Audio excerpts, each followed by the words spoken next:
बिस्मिल्लाहिर्रहमानिर्रहीम। अल्लाह रब्बुल आलमीन ने पहले ग़ज़वा तबूक का जिक्र किया और उस ग़ज़वा तबूक के जो मुश्किल हालात थे उनके पेश नज़र जो लोग उस में शिरकत के लिए थोड़ा सुस्त दिखाई दे रहे थे या सुस्ती से काम ले रहे थे तो उनको तंबीह फरमाई और फरमाया कि अल्लाह रब्बुल आलमीन जल्ला जलालहू ने तो उस वक्त भी मदद फरमाई थी जब कुफारे मक्का ने मदीने से निकाल दिया था।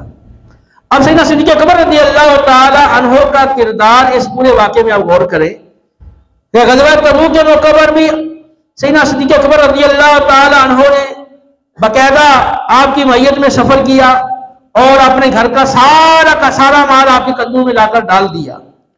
और फिर जब हिजरत का मौका था उससे पहले मक्का में नबी करीम अलैहिस्सलाम को कुफार अज़ियतें तकलीफें पहुंचाते, जुल्म सितम करते, तो उनका भी वो अबू बकर सिद्दीक रज़ियल्लाहु ताला अन्हु दिफा करते थे।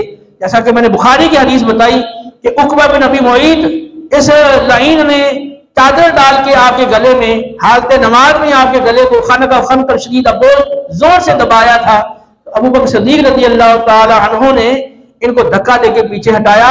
ऐसे और भी कई मौके हैं जिनमें अबू बकर सिद्दीक रज़ियल्लाहु ताला अन्हु ने नबी करीम सल्लल्लाहु ताला अलैहि वसल्लम का दिफा किया। फिर जब हिजरत का मौका आया, ऊँटनियां हिजरत के लिए आपने तैयार की, पत्ते खिला खिलाकर उनको फरबा किया। अपने बेटे की ड्यूटी लगाई कि तुम 3 रातों तक जब तक हम गारे सौर में रहेंगे तो तुम यहाँ के हालात वहां हमें पहुंचाओगे, इस तरीके से कि किसी को पता ना चले, किसी को शक शुबा ना पड़े कि अब्दुल्ला जो है ये बाहर जाता है कहीं किसी के पास। और फिर आमिर बिन फुहैरा जो आपका गुलाम था वो बकरियां बाहर चराते थे और शाम को वहां लेकर आते थे रात को और वो दूध लाकर पेश करते थे। और अबू बकर सिद्दीक के घर वालों ने सामाने सफर तैयार किया। आपकी बेटी अस्मा बिनती अबू बकर सिद्दीक रज़ियल्लाहु ताला अन्हा ने अपने आजादबंद के 2 हिस्से करके उस नाश्ते वाले और सामाने सफर वाले थैले का मुंह बांधा था। और फिर सीना अबू बकर सिद्दीक रज़ियल्लाहु ताला अन्हु वो आप ही के लिए ठहरे थे और फिर आपके साथ वो गारे सौर में गए हैं और फिर वहां भी आपकी वो खिदमत मुसलसल करते रहे हैं और आपके लिए वो परेशान होते थे कि कुफार कहीं आपको कोई तकलीफ ना पहुंचाएं। फिर जब सफर शुरू हुआ सुराका बिन मालिक करीब पहुंच गए, वहां भी वही बार बार आप परेशानी का इजहार करते थे कि कहीं आपको पकड़ ना लिया जाए, कहीं आपको कोई तकलीफ ना पहुंचाई जाए। तो सैयदना सिद्दीक़ अकबर रज़ियल्लाहु ताला अन्हु ने इस्लाम लाने के बाद पूरी जिंदगी रसूलुल्लाह सल्लल्लाहु ताला अलैहि वसल्लम का भरपूर हर मौके पर साथ दिया। सफर और हजर में आपका साथ दिया, गज़वात में आपके साथ रहे और माल आपकी बारगाह में जब हुक्म हुआ आपने माल पेश किया और हर तरह से आप सल्लल्लाहु ताला अलैहि वसल्लम को उन्होंने आराम और राहत पहुंचाने की कोशिश की। और फिर बुखारी की हदीस है कि जब नबी करीम अलैहिस्सलाम ने सहाबा को फरमाया था कि अल्लाह ने एक बंदे को 2 बातों का इख्तियार दिया है, वो बंदा चाहे तो अल्लाह ताला की मुलाकात को पसंद कर ले और चाहे तो मजीद दुनिया में रहने को पसंद कर ले। उस बंदे ने अल्लाह की मुलाकात को पसंद कर लिया। तो अबू बकर सिद्दीक रज़ियल्लाहु ताला ने रोना शुरू कर दिया और अर्ज़ किया, या रसूलल्लाह मेरे माँ बाप आपको कुर्बान हो या रसूलल्लाह, और रो रहे हैं और साथ ये भी कह रहे हैं। तो दीगर सहाबा कह रहे हैं देखो इस बूढ़े को क्या हो गया है, नबी करीम अलैहिस्सलाम ने तो किसी शख्स की बात की है कि अल्लाह ने उसको इख्तियार दिया है दुनिया में रहने का या अपनी मुलाकात का, तो उसे अल्लाह की मुलाकात को पसंद कर लिया। आप सल्लल्लाहु अलैहि वसल्लम तो किसी आदमी की बात कर रहे हैं और ये बूढ़ा शख्स ऐसे रोए जा रहा है और कह रहा है कि या रसूलल्लाह मेरे माँ बाप आपको कुर्बान। ये तो बाद में पता चला कि अबू बकर सिद्दीक रज़ियल्लाहु ताला अन्हु समझ गए थे कि रसूलुल्लाह सल्लल्लाहु अलैहि वसल्लम ने अपने बारे में हमें बताया है और अब आप इरशाद फरमा जाएंगे आपने अल्लाह की मुलाकात को पसंद कर लिया। और मजमा ज़वाइद के अंदर सनद हसन के साथ ये रिवायत है, इसको तबरानी ने भी नकल किया। तो उसमें यह है कि नबी करीम अलैहिस्सलाम उम्र में अबू बकर सिद्दीक से 2.5 साल बड़े थे। तो आप सल्लल्लाहु अलैहि वसल्लम के विसाल के बाद मजीद अबू बकर 2.5 साल ही जिंदा रहे।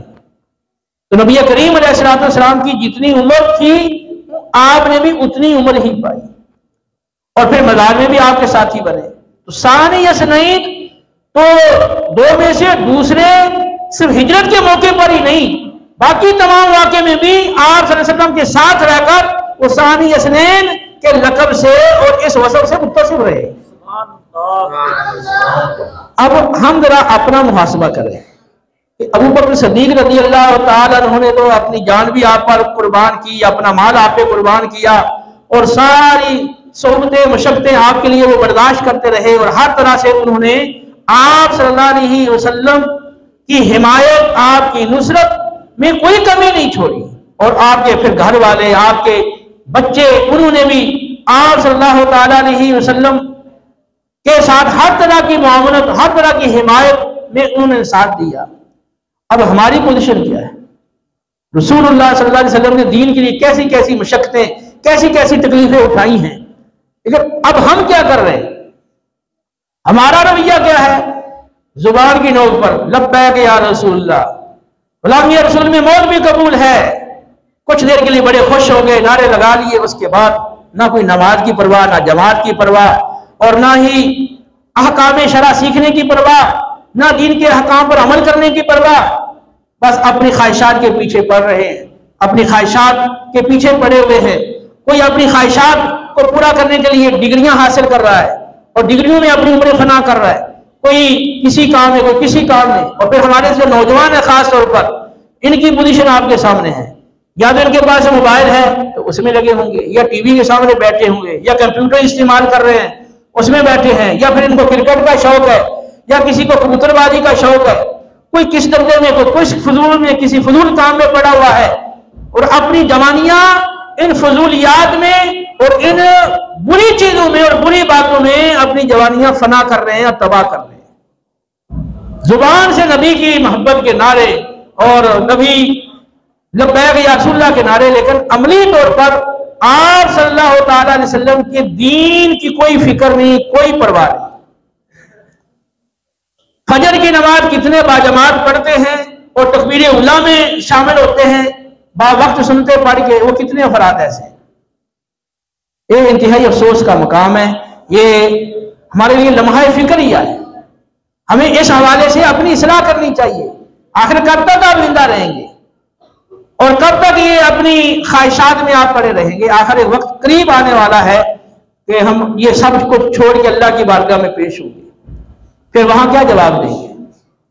तो ये खाली बातें, खाली नारे और खाली या ना वो ये बात, सिर्फ ये आप शोर गुल करें कि हमें बड़ी मोहब्बत है, बड़ी मोहब्बत है, लेकिन अमली तौर पर आप कुछ भी ना करें, अमली तौर पर अपने ख्वाहिशात के गुलाम बने रहें, तो अल्लाह के बंदों बाद में सिवाय पछतावे के कुछ हासिल नहीं होगा। वक्त गुजर गया, उसके बाद दोबारा मौका नहीं मिलेगा, दोबारा ये जिंदगी नहीं मिलेगी, बार बार जिंदगी नहीं मिलेगी। अभी मौका है। खास तौर पे जो नौजवान हैं, मैं उनसे याद करता हूं कि अपनी जवानी, अपनी जिंदगी, अपनी ख्वाहिशात ये रसूलुल्लाह सल्लल्लाहु अलैहि वसल्लम की मोहब्बत पर कुर्बान कर दें और रसूलुल्लाह सल्लल्लाहु अलैहि वसल्लम की दीन की सरबुलंदी के लिए, दीन के गलबे के लिए अपनी सारी सलाहियतें सर्व करें। अल्लाह ने आपको माली वसाइल दिए हैं, जिस्मानी ताकत दी है, ज़हनी सलाहियतें अता की हैं। आपके पास जो कुछ है और जिस चीज के जरिए से आप दीन के गलबे के लिए कुछ कर सकते हैं, वो सब कर डालें। कल का पता नहीं कि हम जिंदा होंगे या मुर्दा होंगे, तो उसके लिए ये जरूरी है कि पहले आप अपने आप को नबी के हुक्म का पाबंद बनाओ, आपके हर हुक्म पर लब्बैक करो। अब हैया अला सलाह, हैया अल फलाह आवाज आ रही है, बिस्तर में पड़े हुए हैं। अगर कोई शख्स उठा भी रहा है तो उठने के लिए तैयार नहीं है, अगर उठ के बैठ भी गए हैं तो फिर ना बैठे, वही सुस्ती तारी है। और बाद का जमात निकल गई, बाद का रखते निकल गई, तो अब ये कैसी लब्बैक है आपकी? रसूलुल्लाह के हुक्म पर कैसी लब्बैक है? आपको अगर कोई शख्स उठाता है या अजान वाला आपको बुलाता है हैया अला सलाह, हैया अल फलाह क्या के, ये हुक्म किसका है असल में? वो तो एक बतौर कासिद के है ना, तो ये हुक्म तो अल्लाह के रसूल का है। तो अब अल्लाह के रसूल का हुक्म तो मानने के लिए तैयार नहीं, उनके तरीके को अपनाने के लिए तैयार नहीं, उनकी सुन्नत को अपनाने के लिए तैयार नहीं, अपनी वज़ा करता और अपना चेहरा और ये लिबास और सारा कुछ सुन्नत के मुताबिक करने के लिए तैयार नहीं, और बाकी जो रोजमर्रा के मामूलात हैं उनको सुन्नत के सांचे में डालने के लिए तैयार नहीं, और दीन के लिए कुछ कुर्बानी देने का कोई शौक ज़ौक जज्बा नहीं है, और दीन के लिए कोई मुशक्कत उठाने के लिए तैयार, थोड़ी सी मुशक्कत, थोड़ी सी आजमाइश आई, पीछे हट गए, रसूलुल्लाह के हुक्म को छोड़ दिया, रसूलुल्लाह के हुक्म को ऐसे इग्नोर कर दिया। ये कैसी मोहब्बत है, ये कैसा इश्क है? ये तो क़यामत वाले दिन जब रब की बारगाह में पेश होंगे तो फिर वहां आप क्या जवाब देंगे? जो आपने नारे लगाए आपका अमल तो सरासर उसके खिलाफ है। तो आप अपनी ख्वाहिश देखिए, बच्चे क्रिकेट का शौक है, क्रिकेट का मैच है, सारे जना भागकर चले जाएंगे वहां क्रिकेट के मैदान के अंदर। अब छुट्टी हो गई है, घर में जाने का मौका है, तो फिर भी वो क्रिकेट को तरजीह देंगे कि मैच खेल के जाएंगे, इसका इतना शौक है। इसलिए हर शख्स को, किसी को क्रिकेट का शौक नहीं होगा, किसी को और चीज का शौक होगा। अब जिस शख्स को जिस चीज का शौक है, अब उसका मौका और उसको मुयस्सर आ गया, तो वो कितना एक्टिव होकर उस तरफ रगबत करता है, मिलान करता है, ये किसी से मुशीदा नहीं। अगर इस चीज के मुकाबले में तुम्हें रसूलुल्लाह सल्लल्लाहु अलैहि वसल्लम से ज्यादा मोहब्बत है, तो फिर आपकी इताअत में इससे ज्यादा मिलान होना चाहिए ना। इताअत के लिए ज्यादा आप एक्टिव हो, और दीन की हिफाजत के लिए और दीन की तालीमात के तहफ़्फ़ुज़ के लिए और लोगों को दीन की तरफ लाने के लिए आप इससे ज्यादा एक्टिव हों, तो फिर हम माना जाएगा कि वाकई आपको ज्यादा मोहब्बत है नबी करीम अलैहिस्सलाम से। वरना ये आपका अमल ही बताएगा कि आपको ज्यादा मोहब्बत अपनी ख्वाहिशात से है। आप अपनी ख्वाहिशात के गुलाम हैं, और ऐसे गुलाम हैं कि आप नबी के हुक्म पर अपनी ख्वाहिशात को कुर्बान करने की ताकत नहीं रखते, इससे आप आजिज़ हैं। आप बताएं वो कैसा आशिक हो सकता है कि जो आप जैसे मोहब्बत करता है वो अपने महबूब की खातिर अपनी ख्वाहिश की कुर्बानी नहीं दे सकता, तो वो कैसा आशिक है? तो दुनियावी एतबार से देख लें, जब किसी से इश्क हो जाता है किसी को, तो वो उसके लिए क्या कुछ करता है, कितना एक्टिव होता है, और उसको राजी रखने के लिए वो जो कुछ करता है वो सारे को पता है। तो नबी को राजी करने के लिए आप क्या कर रहे हैं? तो अल्लाह के बंदो, मेरी बातों को आप समझें और इसको दिल में जगह दें। हाँ कोई तालिब इल्म है और हाँ कोई उस्ताद है, हाँ कोई हिफज का उस्ताद है, दरस निज़ामी का उस्ताद है, कोई मुफ्ती है, कोई शेख हदीस है, या मदरसे की इंतजामिया का कोई फर्द है। हर शख्स छोटा है बड़ा है, मर्द है या औरत है, जो नबी का गुलाम है, नबी का कलिमा पढ़ता है, तो उसकी जिंदगी का नस्बुल ऐन और उसकी जिंदगी का मिशन, और वो सबसे ज्यादा जिस काम के लिए एक्टिव होना चाहिए और फुर्तीला और चुस्ती और मुस्तैद होना चाहिए, वो है दीन का काम। आप अपने काम कर रहे हो, नमाज निकल गई, जमात निकल गई, कोई परवाह नहीं, लोग नमाजें नहीं पढ़ रहे, लोग दीन से दूर हो रहे हैं, बेहयाई फैल रही है, बेपर्दगी फैल रही है, फाशी और यानी, लवातत, जिनाकारी, शराबनोशी, रिश्वत, सूद, नापुर कभी, झूठ, धोखे, फराड, और उम्मत जो है वो इन तबाहियों की तरफ जा रही है, और आपको कोई एहसास ही नहीं, कोई फिक्र ही नहीं, आपके ना दिल तड़पे, ना आंखों से आंसू निकले, ना आपको कोई इसका कोई गम हो, फिर अब कैसे आशिक है? तो ये आपके सारे काम अहम है, लेकिन क्या नमाज अहम नहीं, क्या जमात अहम नहीं, क्या दीन की तालीमात सीखना ये अहम नहीं है? ये कुरान किसके लिए आया है? कुरान हमारे लिए आया ना, किस हमारी हिदायत के लिए आया है। हमने कितनी कुरान से हिदायत हासिल की, कितना कुरान को हमने समझा, कितना हमने पढ़ा।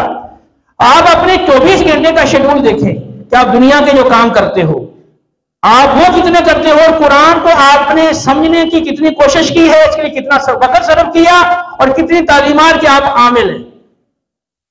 इतनी लापरवाही है कुरान से, मैं कहता हूं कि किसी भी चीज से इतनी लापरवाही नहीं जितनी कुरान से लापरवाही। तो अब ये हमारा रवैया क्या है, और फिर इसी हमारे रवैये के नतीजे में जो हालात है वो आप देख रहे हो, ये हमारे रवैये का नतीजा है कि कुरान को हमने बिल्कुल ऐसे पसे पुष्ट डाल दिया है, यानी अमली एतबार से एक तरह के बेगाने हो गए। किसी को नात का शौक है, नात अच्छी चीज है, लेकिन आप कुरान को छोड़ दें, सिर्फ नातें आप याद कर लें, या आप अशार याद कर लें, आप नज़में याद कर लें, आप कहानियां किसे याद कर लें, आप हिकायात पढ़ लें, और लिटरेचर के आप मुताले करें, अखबारों के मुताले करें, लेकिन आप कुरान ना पढ़ें, इसका मतलब कुरान को आपने क्या अहमियत दी इन चीजों के मुकाबले में? तो क्या मतलब पूछा नहीं जाएगा? इस कुरान की खातिर ही नबी करीम अलैहिस्सलाम तशरीफ लाए हैं कि इस कुरान की तालीमात सिखा के इसका आमिल बनाए। युअल्लिमुहुमुल किताबा वल हिकमता व युज़क्कीहिम, किताब और सुन्नत की तालीम और तज़किया नफ्स के लिए आप आए हैं, और आपकी पूरी जिंदगी कुरान के गिर्द घूमती रही, और आपके जो अखलाक है वो क्या है? कुरान है। जैसे हदीस में तस्रीह है, आयशा सिद्दीक़ा रज़ियल्लाहु अन्हा ने फरमाया, तो आप सल्लल्लाहु अलैहि वसल्लम ने कुरान की तालीमात को हर चीज पर तरजीह दी, और आपके सहाबा ने भी इसको तरजीह दी। कुरान का जो हुक्म था, जिहाद का हुक्म या दीन के काम का हुक्म, दीन के गलबे के लिए कोशिश का हुक्म, या कुरान का हुक्म है ना। तो कुरान के हुक्म के लिए, कुरान की तालीमात और अमल की खातिर उन्होंने अपनी जानें, अपने माल, अपनी ख्वाहिशात, अपने बच्चे, अपने वतन और अपनी मादी वसाइल सब कुछ उन्होंने कुर्बान किया। अब हम उनके नाम लेवा हैं, उनके पैरोकार हैं, उनसे मोहब्बत के दावेदार हैं, लेकिन हमारे अमल को उनके अमल से कोई मुनासिबत ही नहीं है। हमारा अमल बिल्कुल अपोजिट है। ये सोचने का मकाम है कि आप हमेशा दुनिया में रहने के लिए नहीं आए। पल का भरोसा नहीं कि आने वाले थोड़े से वक्त के बाद आप कैसे होंगे। आपका हाथ सलामत है, मेरा भी हाथ सलामत है, लेकिन थोड़ी देर के बाद ये हाथ सलामत होगा या नहीं होगा ये किसी को नहीं पता। आप अस्पतालों में जाकर देखें, जिसका बाजू नहीं है, जिसकी टांग नहीं है, जिसका कोई और उधर कट गया है, वो पहले ठीक था, कुछ देर बाद, और कुछ देर के बाद उसका देखा कि बाजू कटा हुआ है, किसी की टांग टूट गई है, और कोई दुनिया से वैसे ही चल बसा है। ये हवादिस हमारे साथ भी पेश आने वाले हैं। कोई ऐसी सूरत नहीं है कि हम इन हवादिस से बच सके। किसी न किसी इन हवादिस में से किसी हादसे का शिकार होकर हमें दुनिया से जाना होगा। तो अल्लाह के बंदो, अपने रब को राजी कर लो, अपने नबी को राजी कर लो। जिन हस्तियों की आप मोहब्बत से नाम लेते हो, मोहब्बत की इजहार करते हो, इनकी सीरत को इख्तियार कर लो और इनके नक्शे कदम पर चलो, और अपने हकीकी मकसद को ना भूलो। जो आपका मकसद हयात है उसे गफलत मत करो। ये दुनिया के कामों को आप तरजीह देते हो कि ये काम है, लेकिन ये आपका मकसद है असल जिंदगी का, इसको आप काम ही नहीं समझते। तो मेरी आप सबसे दर्द भरी इल्तिजा है, जब वक्त गुजर गया फिर सिवाय पछतावे का कुछ नहीं। अल्लाह ने अहले ईमान का नाम लेके कहा कि निकलो नहीं, क्यों नहीं निकलते हो? और अगर जो नहीं निकलेंगे मैं महबूब की मदद के लिए, दीन के गलबे के लिए, अल्लाह उनको दर्दनाक अज़ाब देगा, दर्दनाक अज़ाब देगा, और तुम अल्लाह का कुछ नहीं बिगाड़ सकोगे। अल्लाह तुम्हारी जगह और लोगों को ले आएगा। तो ये देखेंगे अल्लाह ने किस अंदाज से तंबीह फरमाई है। और इसी तरह सूरह तौबा के अंदर कितने और मकामात हैं। मा काना ली अहलिल मदीनती, अहले मदीना के लिए किसी तरह भी ये रवा नहीं। क्या रवा नहीं? कि रसूलुल्लाह सल्लल्लाहु अलैहि वसल्लम की जान के मुकाबले में अपनी जान को प्यारा समझें, अपने आप को ज्यादा अजीज समझें, और आपके साथ दीन के लिए जद्दोजहद में शामिल ना हो, और इस सफर जिहाद में शामिल ना हो, और घर बैठे रहे। तो अल्लाह फरमा रहा कि अहले मदीना के जो लोग नहीं गए हैं गज़वा तबूक के अंदर, तो ये इनके लिए रवा नहीं था कि नबी करीम अलैहि सलाम की जान के मुकाबले में अपनी जानों को ज्यादा प्यारा समझो। तो जब नबी करीम अलैहि सलाम ने हर तरह की मशक्कतें, हर तरह की तकलीफें, हर तरह की अज़ियतें दीन की खातिर बर्दाश्त की हैं, तो तुम थोड़ी सी तकलीफ तुम्हें आती है दीन की राह में, तो पीछे हट जाते हो, दीन का वो हुक्म छोड़ देते हो, दीन पर वो अमल छोड़ देते हो।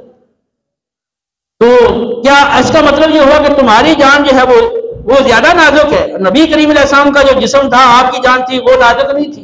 तुम्हारी जान ज्यादा कीमती है, तुम्हें ज्यादा प्यारी है। नबी करीम की जान कीमती नहीं थी, वो ज्यादा प्यारी नहीं थी। तो अपने अमल को देखें। अल्लाह रब्बुल आलमीन ने जिस अंदाज से तंबीह फरमाई है, इसको पेश नजर रखें। तो हर चीज में रसूलुल्लाह सल्लल्लाहु अलैहि वसल्लम की जात, आपके हुक्म और आपकी तालीमात और आपकी जो रिजा है और आपकी जो खुशनुदी है, उसको मुकद्दम रखें, उसको तरजीह दें। इंशाअल्लाह अगर आप ये रवैया इख्तियार करेंगे और इस रवैये के मुताबिक जिंदगी गुजारोगे, इंशाअल्लाह दुनिया में भी कामयाब और आखिरत में भी कामयाब।